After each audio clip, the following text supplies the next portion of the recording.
Okay, let's see this question. The mass and diameter of a planet are twice those of Earth.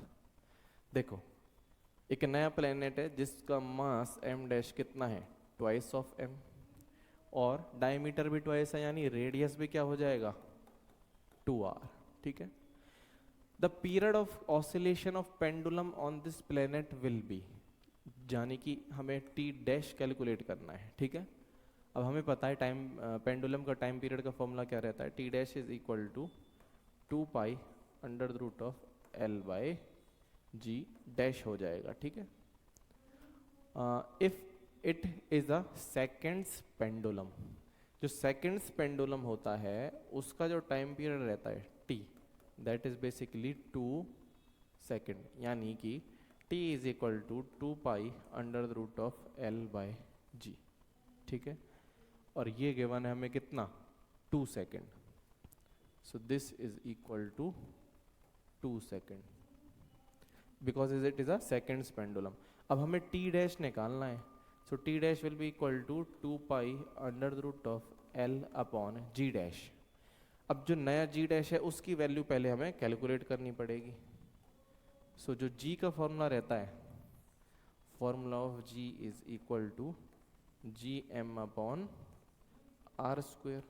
ठीक है. ये तो जी का formula है. अब जो जी डैश है उसका फॉर्मूला क्या होगा, g m dash upon r dash का square. So this will be equal to ji m dash is basically 2m